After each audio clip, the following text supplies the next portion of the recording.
Дорогие зрители канала Юлия Киев Поланд, приветствую вас в новогоднем выпуске «У камина» с Юлей. Сегодня хочу поздравить вас всех с наступающим Новым годом и прочесть такую новогоднюю историю. Мой друг Федя подрабатывал Дедом Морозом. Много лет. Феде было уже за 40. И, честно говоря, это была единственная его стабильная работа. Весь год он занимался разным. То таксистом, то курьером, то в ремонтной бригаде. Но уже в конце ноября Федя начинал получать заказы на Деда Мороза. Федю ценили и передавали друг другу родители. Федя был замечательным Дедом Морозом. Что странно, своих детей у него не было. 3 развода было, а детей не было. Федя детей любил, он их сходу располагал. Знал какие-то шифры и коды детских душ. Как-то пришел ко мне в гости. Сын и дочь еще были маленькие. Федя улыбнулся им с порога. «Здорово, черти!» И они сразу его полюбили. В тот вечер мне не удалось с ним поговорить, его унесли черти. То есть мои дети. Он играл с ними в тигра, потом в колдуна, потом в динозавра, дальше не помню. Думаю, Федя сам был ребенком, большим ребенком. Да, он много умел, даже класть плитку, но оставался ребенком. Потому семейная жизнь не сложилась. Эта история случилась с Федей 5 лет назад. Весь декабрь он мотался по городу на своей дряхлой Тойоте, потея под алой синтетической шубой, не успевая даже поесть. У Феди был только один святой день, 31 декабря, на который он никогда не брал заказов. Как его не просили, какие не сулили деньги, это был день его 2-го рождения. Однажды, еще в юности, он напился, уехал на электричке невесть куда. Его вынесли на дальние станции, оставили на ночной платформе. Федя бы там околел.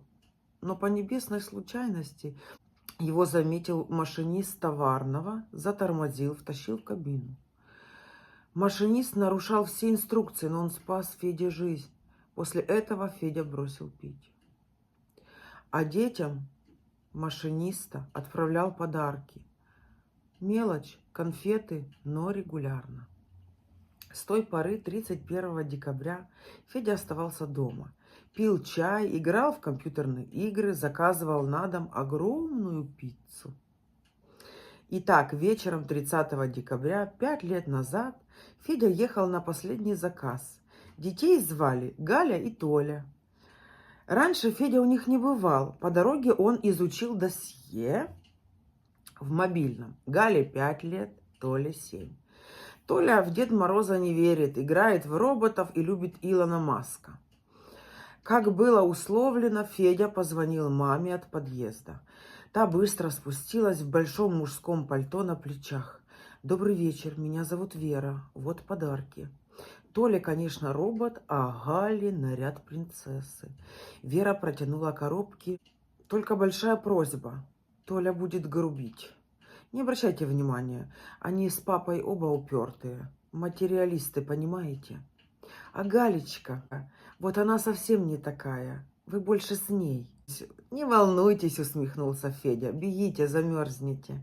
Через 15 минут Федя звонил в дверь и услышал мерзкий голос мальчика. Явился. Актеришка с синтетической бородой. Галька, это к тебе. Неприятный мальчик открыл дверь, оглядел Деда Мороза. Странно трезвый. В прошлом году был совсем... К счастью, в прихожую выбежала сестричка в нарядном розовом платье с мишками. «Здравствуй, дорогой Дедушка Мороз!» Девочка не выговаривала «Р».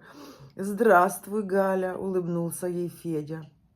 И незаметно дал легкого пинка мальчику. «И тебе привет от Илона Маска». Мальчик быстро обернулся, недоуменно оглядел деда. Неужели он дал пинка? Но Федя подкрутил синтетические усы и важно прошагал внутрь. Было поздно. Федя очень устал и надеялся провести этот сеанс за 15 минут. Он вручил девочке коробку с платьем. Та запрыгала. Протянул гнусному мальчику коробку с роботом. «Это тебе, нигилист». «Как ты меня назвал? Глистом?»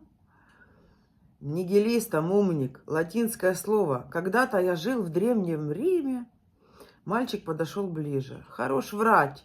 А будешь выступать, мой папа тебя побьет». Мама Вера тут же вмешалась. «Так, хватит. Сейчас Галечка споет песенку, и мы отпустим дедушку».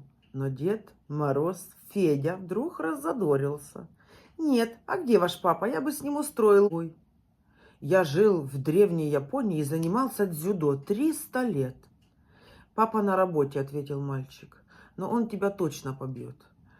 В это время у мамы Веры зазвонил телефон. Она взяла трубку и стала охать. «Прости, я забыла, ну я дура, сейчас забегу». И схватила деда Федю за алый рукав. «Умоляю, дедушка, ради всех древних японцев, посидите с ними 15 минут. Мне надо к подруге в соседний подъезд отдать деньги. Заняла и забыла. Ну, понимаете». Феде совсем не хотелось потеть еще 15 минут. Но он же был очень добрый, он согласился. И остался с романтической Галей и нигилистом Толей. Галя спела ему песенку, а Толя вдруг присмирел. Он подошел к Феде и сказал: «Ладно, извини, но было бы лучше, если бы ты починил на кухне кран. Капает, я спать не могу». «Кран?» – удивился Федя. «А папа на что?» «Он занят, он бизнесмен». Когда мама Вера пришла, Федя прямо в бороде и алой шубе раскручивал кран. Мальчик Толя стоял рядом, подавал инструменты и говорил деду: «Снял бы ты бороду». «Не могу, я же Дед Мороз, ты забыл». «Ладно, ладно, ты крутой Мороз». Мама Вера умоляла Федю все бросить. Завтра они вызовут слесаря и вообще детям спать. Но Федя что-то мычал в бороду, а дети прыгали рядом и кричали: «Мы не хотим спать, к нам пришел крутой Мороз, вау!» Наконец Федя закончил с краном, вытер пот алой шапкой. И тут девочка Галя сказала: «И еще моя кроватка вся расшаталась». А брат добавил: «Все у нас тут расшаталось». Но Федя ответил: «Милые, если бы я пришел к вам с утра...» «Что вы?» — воскликнула Вера. «Они шутят!» До лифта Деда Мороза вызвалась провожать девочка Галя в наряде романтической принцессы. Когда Федя уже стоял в лифте, она вдруг сказала: «Нет у нас никакого папы. Мама повесила в шкаф мужские вещи. Мама врет, что папа бизнесмен в долгой командировке. Мама думает, что мы в это верим. Толик верит, как дурак. Но папы нет, я никогда его не видела. До свидания, Дедушка Мороз». Следующим утром, 31 декабря, в квартире Веры, Толи и Гали раздался звонок. На пороге стоял Федя в обычной своей куртке. «Вы курьер?» – спросила Вера. Но тут выбежал Толя. «Мам, ты совсем это наш Дед Мороз не узнала?»